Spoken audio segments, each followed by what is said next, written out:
Apple से लेकर Amazon तक और गूगल से लेकर माइक्रोसॉफ्ट तक ये सारी की सारी कंपनी शुरू हुई थी एक स्टार्टअप के जैसे। और आज अगर आप इन्हें जाके देखोगे तो इन सब ने $1 बिलियन का एम्पायर खड़ा किया है। तो ये वीडियो एक डिटेल प्लान रहने वाला है उन सभी लोगों के लिए जो आज या फिर फ्यूचर में अपना खुद का बिजनेस या फिर अपना खुद का स्टार्टअप बिल्ड करना चाहते हैं। और इस वीडियो में मैं जितनी भी सारी बातें कवर करने वाला हूँ वो आने वाले कई सालों तक वैलिड रहने वाली है, क्योंकि ये सारे पॉइंट्स किसी भी स्टार्टअप के बिल्डिंग ब्लॉक्स होते हैं। और दुनिया में चाहे कुछ भी हो जाए, कितने भी सारे चेंजेस क्यों ना आ जाए, लेकिन किसी भी चीज के फंडामेंटल्स कभी चेंज नहीं होते। तो अभी के अभी इस वीडियो को लाइक कर लेना, क्योंकि लाइक करने से वीडियो यहाँ पे सेव हो जाती है। अब बढ़ते हैं पहले पॉइंट पे, जिसे कहते हैं प्रॉब्लम वैल्यू प्रोपोजिशन। देखो आजकल बैठे बैठे सबके दिमाग में कोई ना कोई बिजनेस आइडिया जरूर आती है, बट आप इस चीज की गारंटी कैसे दोगे या फिर इस चीज को इंश्योर कैसे करोगे कि जो बिजनेस आइडिया आप सोच रहे हो वो आगे जाके सक्सेसफुल होगी। तो इस चीज में प्रॉब्लम वैल्यू प्रोपोजिशन सबसे मेन रोल प्ले करता है। आप सभी को इस चीज का सबसे पहले स्टडी करना है कि मार्केट में लोग प्रॉब्लम क्या फेस कर रहे हैं, और फिर आपको देखना है कि आप उसके लिए कितने सोल्यूशंस निकाल सकते हो सकता है आपको 1 सोल्यूशन मिले, 5 सोल्यूशन मिले, 10 सोल्यूशन मिले। अब उन सोल्यूशंस में से आपको देखना है कि सामने वाले की लाइफ में सबसे ज्यादा वैल्यू क्या चीज लाएगी। प्रॉब्लम वैल्यू प्रोपोजिशन को आप एक एग्जांपल के साथ काफी अच्छे से समझ सकते हो। स्पॉटिफाई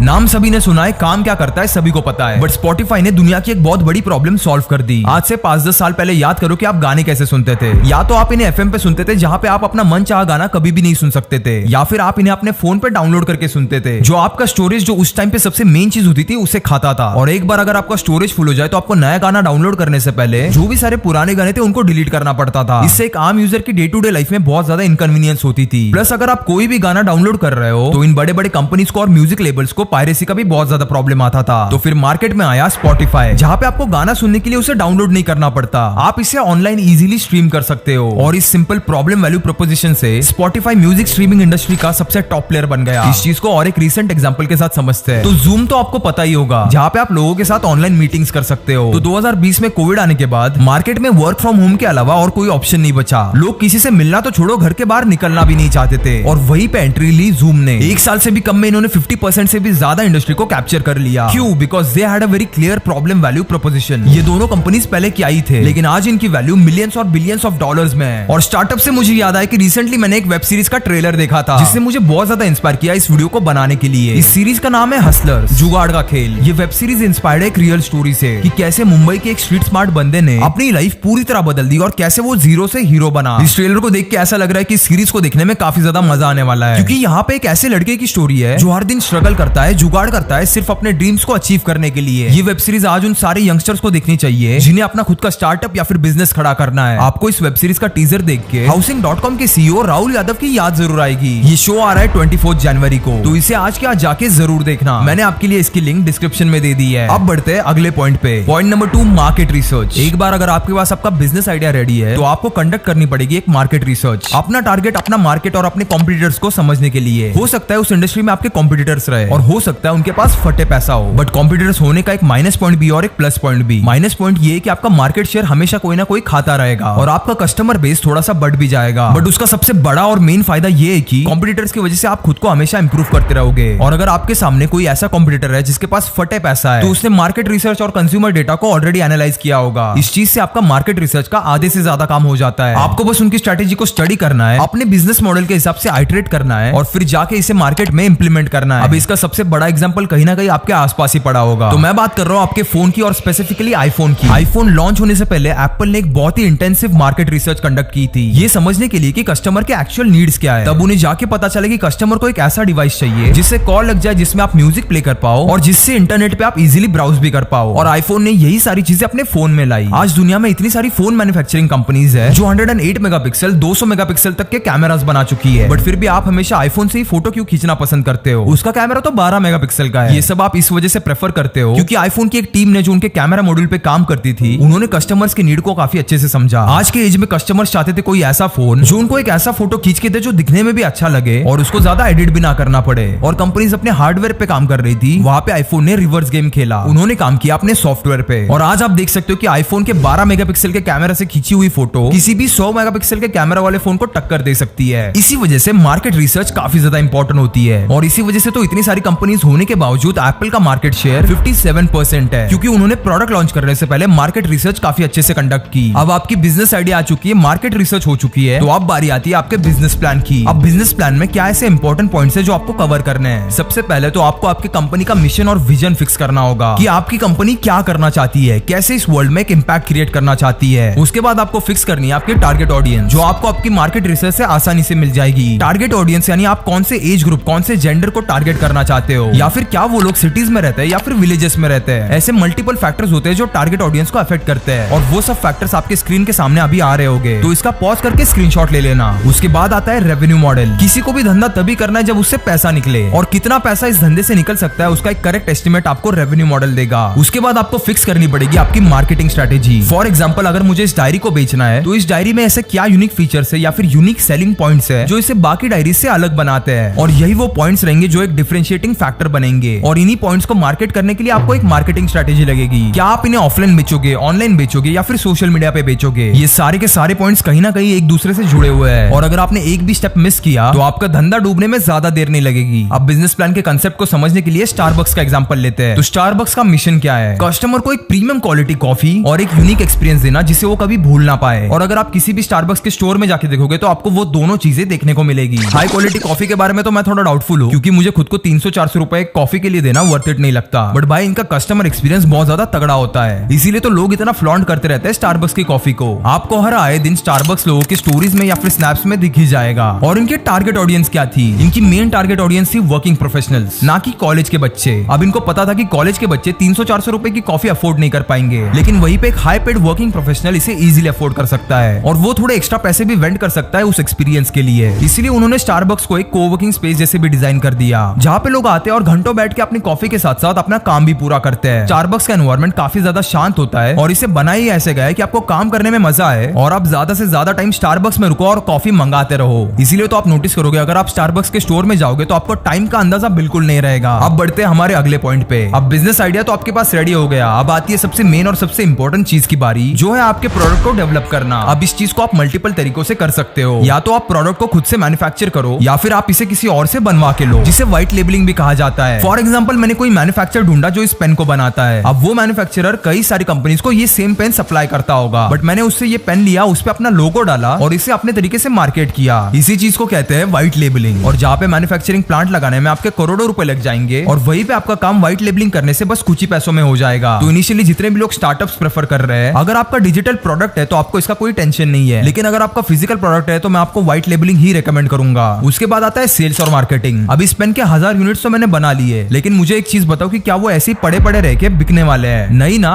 तो उसके लिए आपको लगने वाले हैं सेल्स और मार्केटिंग। मार्केटिंग की वजह से आपके प्रोडक्ट पे ट्रैफिक ड्राइव होगा। ट्रैफिक यानी लोग, और सेल्स यूज करके आपको उन सभी लोगों को कन्वर्ट कराना है। कन्वर्ट कराना है यानी खरीदने पे मजबूर करना है। अब सेल्स और मार्केटिंग हैंड इन हैंड जाते हैं, दोनों में से कोई एक चीज अच्छी नहीं है तो दूसरी भी काम नहीं करेगी, और इन द एंड आप उस सर्विस को या फिर प्रोडक्ट को बेच नहीं पाओगे। अब इसे समझते हैं नाइकी के एग्जांपल के साथ। नाइकी ने बहुत स्ट्रेटेजिकली मार्केटिंग की है। उन्होंने दुनिया के बड़े से बड़े एथलीट के साथ कोलैबोरेट करके उनके पैरों में अपने जूते ला दिए। इसी वजह से उनकी जो टारगेट ऑडियंस है, जो आम जनता है, उनको लगने लगा कि भाई अगर ये बंदा पहन रहा है और इससे इसकी परफॉर्मेंस इंप्रूव हो रही है, तो मैं भी नाइकी के जूते खरीद के देखता हूँ, शायद इससे मेरी भी परफॉर्मेंस इंप्रूव हो जाए। और सेल्स के लिए इनके स्टोर पे ऑलरेडी काफी ज्यादा ट्रेंड लोग रहते हैं, जिन्हें अच्छे से पता है कि एक कस्टमर को हैंडल कैसे करना है और उसे वो चीज बेचनी कैसे है। लेकिन यहाँ पे नाइकी की मार्केटिंग इतनी ज्यादा स्ट्रॉन्ग है कि उन्हें सेल्स के लिए ज्यादा फोर्स नहीं करना पड़ता। लोगों को उनके प्रोडक्ट की क्वालिटी भी ऑलरेडी पता है, और ये लोग प्रोडक्ट की क्वालिटी में कोई भी कॉम्प्रोमाइज नहीं करते। इसी वजह से तो बाकी जूतों के ब्रांड के कंपैरिजन में इनकी प्राइसेस इतनी ज्यादा हाई है, और फिर भी ये दुनिया में सबसे ज्यादा जूते बेचते हैं। तो ये थी वो सारी चीजें जो आपको एक स्टार्टअप या फिर एक बिजनेस बिल्ड करने में काफी ज्यादा हेल्प करेगी। ये थे स्टार्टअप्स के बिल्डिंग ब्लॉक्स। इस वीडियो के पार्ट 2 में हम लोग और भी डिटेल में डिस्कस करेंगे कि आपके एम्प्लॉइज को कैसे मैनेज करना है, आपके कस्टमर को एक प्रॉपर एक्सपीरियंस कैसे देना है, और आपके बिजनेस के रेवेन्यू को स्टडी करके उसे प्रॉफिटेबल कैसे बनाना है। तो अगर आपको पार्ट 2 चाहिए तो अभी जाके कमेंट करना, एंड अगले 1-2 वीक्स में इसका पार्ट 2 भी आ जाएगा। आई होप ये वीडियो आपके लिए काफी ज्यादा वैल्यूएबल और काफी ज्यादा हेल्पफुल रही होगी। मैं मिलूंगा आपको अगली वीडियो में, तब तक के लिए कीप इंस्पायरिंग।